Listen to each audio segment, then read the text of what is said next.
3 years ago, a keyboard sounding this good and costing this little would have been a pipe dream, but thankfully, it's 2024. Stimulus payments and the ensuing hyperinflation in the keyboard hobby are a thing of the past, and we get high-quality keyboards for under $200. This is the Leo80 from Chosfox, who's a Chinese vendor that's released my favorite clicky switch. Let's take a look right after you hyperinflate that like button.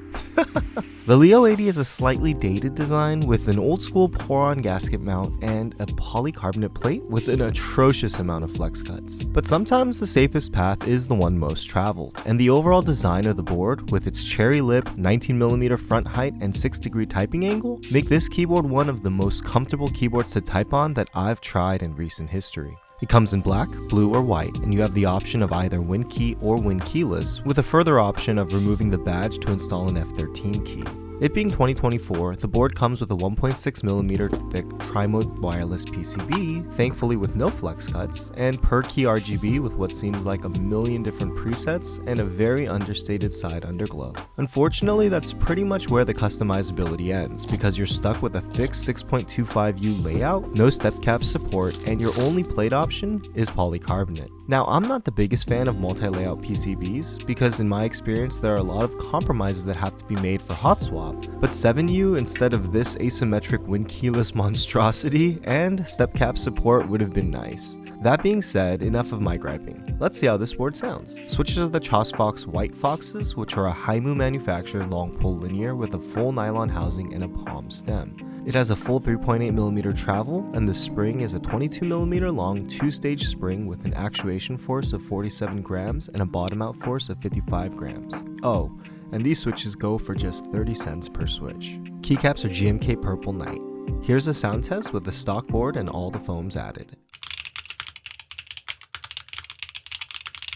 So I had to stop the sound test because these stabilizers sound terrible, but since the board is already assembled, I wanted to show you what I normally do with pre-builds to varying degrees of success. Let's call this the Lazy Staby mod to tune your stock stabilizers. You'll need a syringe filled with 205G0, a thin brush, and a stem picker or some tweezers. You lift up the stem, then inject some lube into the bottom hole of the stabilizer where the wire sits. In my testing, most stabilizer rattle comes from the wire hitting the housing, so putting a little bit of lube essentially fills that cavity so there's not as much space for the wire to rattle. Take a listen to the result.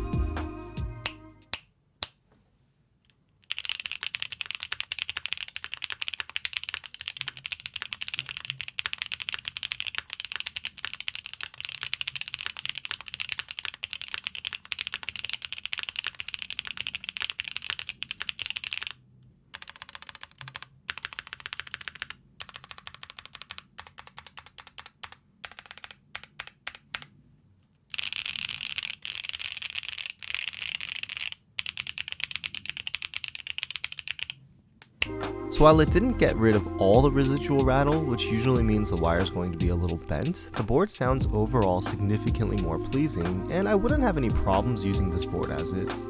One other thing to note is this white sheet, which I originally thought was just part of the packing materials. But according to Chosfox, it's a PET layer that goes between your PCB and your plate and can further sculpt your sound. Now, it was a little annoying to install because there are no pre-cut holes for the stabilizers or the switches, but I was pretty amazed at the result after I went through the hassle of installing it. Let's take a listen after the PET sheet was installed between the PCB and the IXPE foam sheet that was already installed in the case. Here's a sound test.